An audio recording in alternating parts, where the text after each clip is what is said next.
Baik, lagu Gila terbitan pertama label muzik saya sendiri yang saya namakan Apple Rosa Music.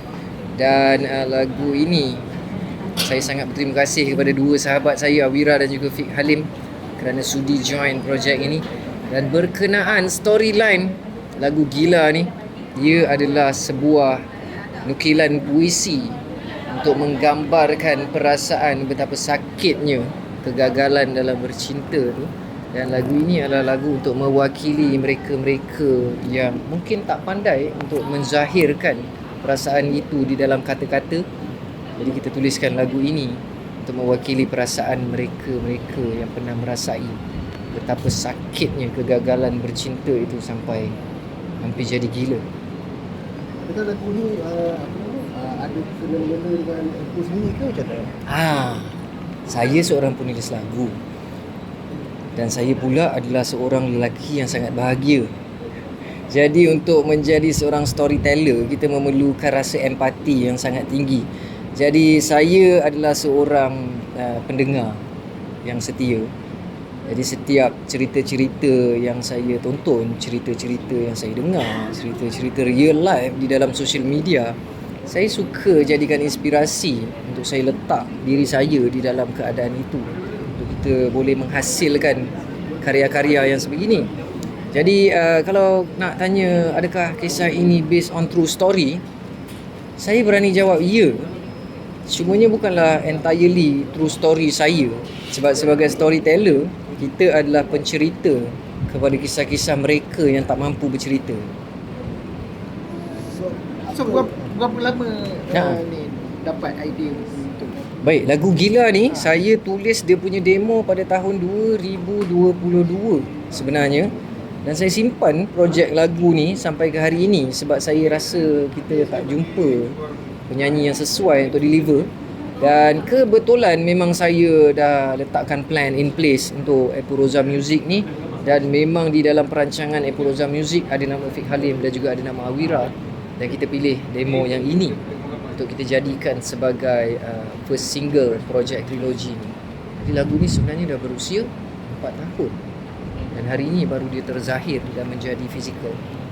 So apa cabaran dia sebab tiga-tiga vokalis ni dia ada identiti sendiri. Betul. Apa cabaran dia? Cabarannya adalah sebenarnya mungkin orang rasa macam cabaran adalah untuk sampaikan high note tu.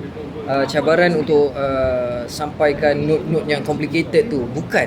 Cabaran saya adalah macam mana saya nak highlight suara masing-masing supaya ia tidak terdengar sama. Sebab kita orang penyanyi rock yang di dalam range yang sama. Kadang-kadang orang terkeliru juga. Ini suara siapa, ini suara siapa, ini suara siapa. Cabaran saya lebih pada dalam production punya side. Macam mana kita nak differentiate part ini, siapa yang nyanyi, macam mana kita nak highlight apa yang special dekat Fik Halim, apa yang special dekat Awira. Dan saya buat keputusan untuk dalam recording ni saya kurangkan part saya nyanyi. Sebab saya nak dua sahabat saya ni yang ke depan. Sebab saya rasa cara mereka deliver adalah lebih rasa daripada cara saya. Kerana saya mungkin tulis demonya dan saya terbendung di dalam teknikal. Jadi Fik dengan Awira ni mereka memang sampaikan dengan rasa saja. Itu cabarannya yang memang saya kena korbankan ego sendiri dulu. Kadang-kadang kita memang kena step back supaya projek itu ataupun produksi itu dia boleh dapat kualiti yang better. Konsep orkestra yang digunakan pada lagu Gila dia jarang ke lagu-lagu tempatan yang berkonsepkan macam ni. Kenapa aku pilih pendekatan orkestra? Baik. Orkestra memang saya punya kegemaran sebenarnya. Dan saya rasa bila gabungan strings dan juga elemen rock ni, ia adalah gabungan yang sesuai dan bagi saya gabungan yang berkesan. Dan pendapat personal saya adalah lagu ini memang perlu di treat begini. Lagu Gila ni memang perlu ada orkestranya supaya kita boleh dapat bagi energi, rasa dan juga attitude di dalam satu lagu, supaya dia tidak menjadi hanya semata-mata satu lagi lagu balada yang hadir dalam industri muzik Malaysia. Berapa lama proses rakaman lagu? Rakaman arrangement lagu kita ambil masa lebih kurang 2 minggu. 2 minggu. 2 minggu dan 2 minggu lebih sikit sebab kita kena terbangkan Fik Halim daripada Sabah. Sebab Fik base kat Sabah. Jadi kita kena tengok jadual dia juga, tunggu jadual dia free. Dan itu yang ambil masa lebih sikit, 2 minggu lebih sikit sebab Fik punya jadual. So kebetulan pula saya tengok trilogi ni bersama dengan 3 orang. Termasuk you lah. So lagu Gila ni pula 3 orang. So memang ada plan ke lagu ni dengan showcase tu? Betul. Sebab sebelum ini memang memang antara impian saya adalah untuk buat projek begini. Sebab saya tahu kualiti 2 orang sahabat saya ni, dan saya dapat rasa yang industri terlepas pandang kepada 2 orang ini, dan saya masih percaya yang music rock tak pernah mati. Jadi ini adalah bagi kita punya statement bertiga yang kita anggap diri kita adalah pelapis-pelapis music rock. Dan sebab tu projek trilogi ni kita usahakan sampai jadi sebenarnya. Dan insyaAllah kalau ada sokongan semua, kita memang akan teruskan projek ini. Dia bukan projek one off, dia bukan projek yang habis konsert habis, tidak. Selepas ni kita akan ada new single daripada Fik Halim, kita akan ada new single daripada Awira, dan new single daripada saya, Epul Roza, solo juga. Dan di dalam konsep trilogi ni, dan kita akan keluarkan mini album untuk trilogi ni juga, insyaAllah. So confirm lah lagu Gila ni akan didendangkan masa showcase tu nanti? Yes, betul. Lagu Gila ni adalah salah satu lagu yang kita akan main secara live di konsert trilogi 18 Julai 2026 ni. Dan juga kita akan premiere juga Awira punya new single tu, dan juga Fik Halim punya new single. So far kalau Seminit. kita sedang konsert sekarang kan, so far macam mana jualan tiket?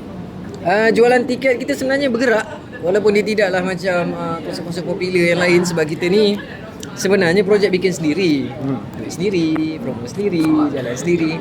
Dia bergerak, dah 50% terjual. Jadi kita menuju ke konsert, kita ada sebulan lebih lagi. Sebab tu saya yakin insyaAllah ada rezeki yang konsert ni akan sold out. So sebelum ni saya rasa drama band ada buat Betul. showcase juga. Drama band kita baru buat konsert bulan 1. You uruskan sendiri. Betul. So memang you ada memang ada apa tokey panggung macam baik. buat sendiri daripada suruh orang buat ke? Bukan lebih baik buat sendiri daripada suruh orang buat. Sebenarnya kita orang, cara bekerja kita orang adalah kita tidak tunggu peluang. Kita cipta peluang kita sendiri. Sebab kadang-kadang kita tunggu peluang terlalu lama dan kita hanya jadi penunggu. Jadi kita orang lagi suka bertindak dan buat sendiri dulu. Walaupun kita buat dengan kapasiti apa yang kita ada, seada-adanya, tapi kita buat dan kita bermula. Dan mungkin daripada situ yang orang nampak dan nak bekerjasama dengan kita. Jadi poinnya memang kita orang tak tunggu peluang, kita cipta peluang kita sendiri, insyaAllah. So kira Apple ni kira boleh independen dan bergerak sendiri lah.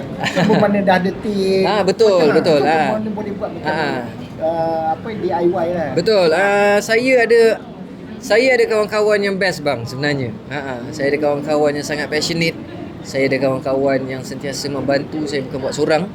Kita orang punya pasukan buat sendiri disebabkan kawan-kawan ni semua saling membantu. Kalau kita terror dekat muzik, kawan kita yang ni pula terror dekat video, kawan kita yang ni pula terror dekat management. Kita bergabung jadi satu konsesi dan kita buat sama-sama. Itu. Bukanlah buat sendiri, saya seorang buat, tidak. Kita orang adalah sekumpulan kawan-kawan yang buat passion project sebenarnya.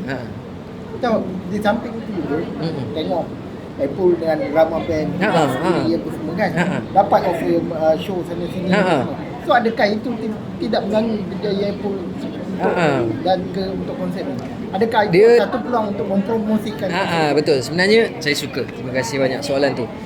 Kita sentiasa percaya yang selagi mana kita berada di depan mata khalayak, itu adalah peluang kita untuk berniaga. Jadi kita ambil peluang tu. Cumanya bila dengan show drama band dan juga persiapan konsert, persiapan mini album dan single yang terbaru lagi kita keluar untuk promosi, saya kena terima hakikat yang cuti dah habis. Cuti memang tak ada, tapi ini adalah kerja yang sangat kita orang suka. Jadi kita orang sedia untuk curahkan segala usaha ke dalam projek ni, insyaAllah. Okey, so apa bila dah ada label record sendiri, so apa harapan itu lah terus lah. Baik, insyaAllah kita punya next plan dan harapan kita adalah semoga Epuroza Music ini dapat menjadi pemain yang berkesan di dalam industri muzik. Sebab next plan kita adalah kita nak scout new talents juga. Kita bukan semata-mata nak buat talents yang dah established dan buat baru, tidak. Kita memang nak scout new talents dan kita nak produce new talents. Dan next move saya, insyaAllah memang kita nak menjadi pemain industri muzik yang lebih berkesan, yang lebih serius, dan kita akan lebih banyak kerja di belakang tabir. Kita akan lebih banyak produce, insyaAllah.